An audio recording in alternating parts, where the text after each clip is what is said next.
Hey everyone, today I'm here doing a product review on the 4Ground Northwest European pre-painted detached house that I just purchased. If you're interested in having one of these for your games, whether it be this, in this case is a World War II detached house, and I think they call it Worlds at War, but there are many other lines that they have. I noticed that they actually have some for warlords specifically geared towards the Black Powder era, which would be kind of similar to the Muskets and Tomahawks game that I'm looking to play, that have really excellent buildings. And there have been reviews both in blogs and online of 4Ground, but I wanted to give my perspective, and my perspective really is as someone that's not an intense modeler, someone that really just, in some cases, I have built my own terrain, but I don't really have a tremendous amount of experience in building lots of pre-done terrain kits, and this is really my first foray with MDF board terrain kits. And so with that in mind, I'll kind of just be open about where I don't have a lot of experience and where I've had difficulty and where I thought things went really smooth. So I guess the way I would, in no specific order, what I would say is the bag that this actually comes with was very, very organized. The sprues, everything seemed organized about the kit, and when trying to take the pieces out of the sprues, they came out without any sort of damage. They came out fairly easily, and so that was a real bonus. What I did find a bit difficult were the instructions. I actually think the instructions are really poor, and particularly for a kit that I think is a pricey, I consider it a high-end kit compared to the competition, what I've seen out there. To give you, besides the fact that it's really not numbered, and so it goes window by window. In some cases they show you parts, and then in other cases they show you parts on the building, but then there's just dialogue underneath and they don't really tell you where you're at. I would normally expect really better information than this, but there's actually errors in it too, and I'm not going to go through, I think there's more than one, but there's one that was really obvious for me that caused me to make a mistake. And so where that would be is, if you actually look here, you can see the floor where the staircase is right here, and they want you to put B, or they say this is B, and they basically are kind of leading you to believe that this is the way it would be, where it would be placed, but actually, or at least they're showing you whether you face up with the outer walls, but then over here you're basically, they're showing it opposite, the opposite door and facing outward, which really I think can be confusing when you have no dialogue there. This sort of double wall construction, which is what this has, which has its positives and negatives. I really do think the final product looks excellent, and it's very sturdy, but I really would have not known the first time doing a kit like this whether the paint should be on the inside or the outside as I'm going through it. And so yeah, it could be a really silly mistake, an experience mistake on my part, but it ended up me having an error. I just don't think it was very intuitive, the way they actually set it up. And so what that resulted in happening for me is to actually build the first floor incorrectly after I'd glued it and had rubber bands, and I was pulling apart MDF boards that were basically sticking together. The fibers were coming off and literally ripping the cardboard ends off, and it ended up, I was able to salvage it without too many errors, but I did cause a little bit of damage to this kit because it was the first time that I've done it. I don't think it's really noticeable, but it could have actually worked out better. And so the design overall, I would say, is really amazing. I was truly impressed every step of the way with some of the things that come into play in this type of kit. And I do think this is one of their more basic kits, but even when you actually put these double walls together and they slide in, everything is notched. It just all fits in really, really well. If you actually look at the stairs, they're just really, really, as you're putting it together, you'll see that it's just really, really well designed. And so I was really impressed with that.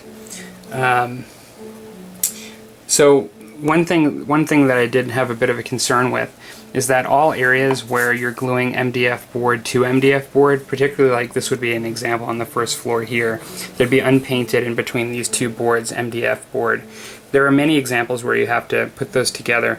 The MDF itself, as a material, really soaks up the glue, and you have to use a lot, and I don't think it sticks very well together.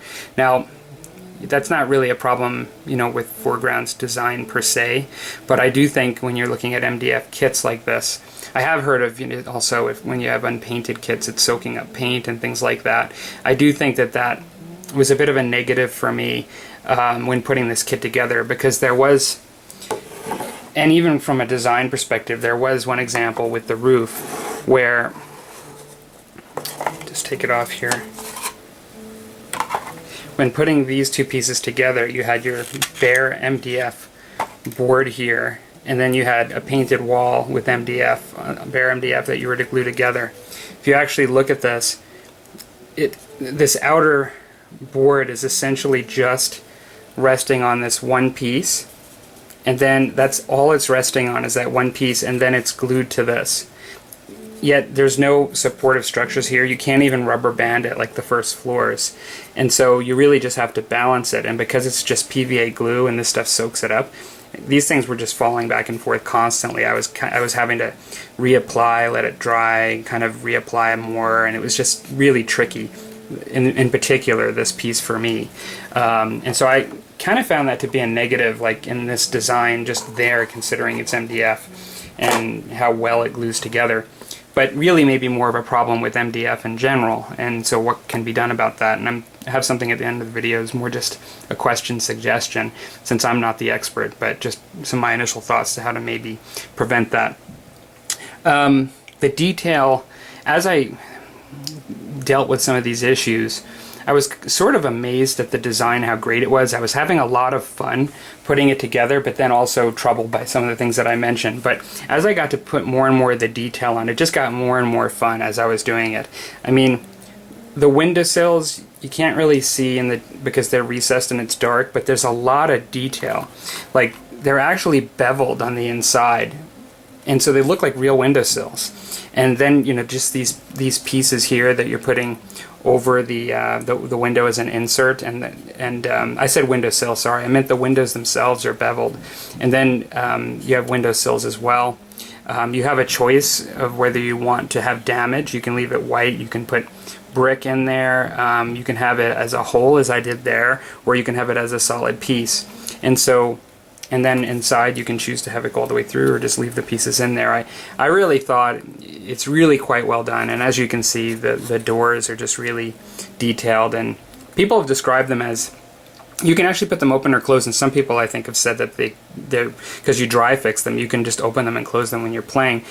Mine are pretty tight, and so I might try that, but I'm not sure how well that'll work out. But overall, I would just really say it's just excellent when it comes to design and detail. So when looking at it, the fact that it's pre-painted, I think it's really good in the sense that I was able to do this probably in 2 hours of also just setting it down, letting things dry, and taking my time. It would have obviously, if I had to paint this, take me much, much longer than that. So that's a real bonus. And I really like the look. I've always liked the look of these and seeing them online. I do think that they're a bit of a cartoony look, and some people like more what they would consider to be more realistic look. But I really think they have a place on the table in these games. I really think they look great, to be honest, and so I don't have a problem with that, and I like to paint stuff, so that's just coming from somebody that likes to paint stuff. But sometimes I like to choose what I'm going to paint and how I'm going to spend my time, and I don't have a problem with using a product that ends up looking like this. I think it looks good. Having said that, when you're using a lot of glue, like I'd indicated, PVA glue, and it's all getting soaked up into the MDF board, your hands get kind of sticky, or whatever you're working with gets kind of sticky at times, just the materials, and it's really easy to get that PVA glue on this paint. That in turn gets really messy very quickly. It's hard to take off, and also this paint chips when you actually are working inside, and it scratches very easily. And so that had me quite concerned. And so again, I guess just having to work with all that glue and the fact that it takes so much in certain cases really makes it hard, because I don't think that this paint is finished very well. If they do have a varnish on here, it wasn't very noticeable for me. And so that is sort of, the paint is a plus and a minus. I think it looks really good. I like the fact that it's pre-painted, but it's, having done this the first time and someone with my experience level, I'm a little worried that that I might actually ruin it, you know, the paint job, by actually the amount of glue that I have to deal with, and the amount of gluing. And so I'd mentioned that it's really sturdy. I think I mentioned that before, but when you actually pick it up, it feels kind of heavy. I mean, like heavy duty, you know, for just because of the amount of board that's just condensed in a small area. I really do think that it could stand up to anything, you know, that you really would need from a typical gaming perspective. And I like that. I really do think, and the look of the wood finish on the top is really nice looking. It has, it's not just one solid color. I mean, it's a wood looking finish that has variations in color. So it looks like a very high quality piece in my mind, from that perspective. Overall, the more I worked on it, the more I really liked it, and you know, I really had a lot of fun with it, despite some of the challenges I mentioned.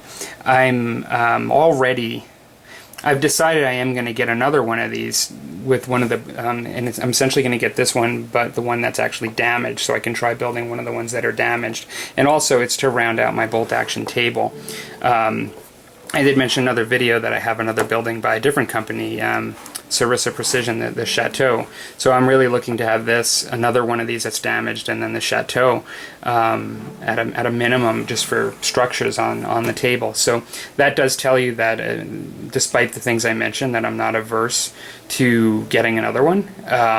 But having said that too, the suggestions, I guess the only two suggestions that I can think of that would make this product better, and given the price, I would hope that it wouldn't really increase the price point, because I do think that that it you know, it is essentially already priced right for a quality kit.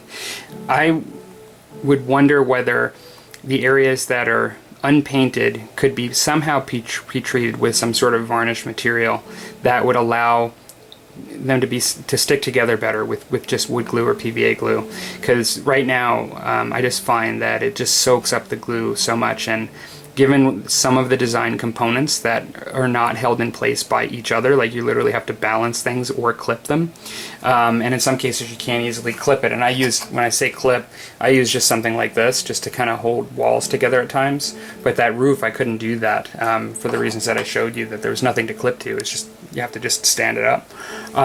So if it could glue faster and better and not get soaked up so well, it wouldn't actually be as problematic for me. And then also I wouldn't find myself using as much glue and potentially getting it on the paint. And so with that said, as far as the paint goes, I do think that it'd be better if they could have they could spray a bit more of a protectant on it that would allow you to wipe, you know, maybe glue off easier if you should get it on there, and it wouldn't chip as easily. And so those would be my only two suggestions. Overall, I do agree. I've heard a lot of great reviews, and everybody seems to really like this company, and so I was quite excited to get a product myself. I do agree with most people that are big fans that it's an excellent product, and so I would recommend it with just the qualifying pieces that I mentioned, you know, should you have the same concerns. So, okay, well, I hope that you guys found this review helpful.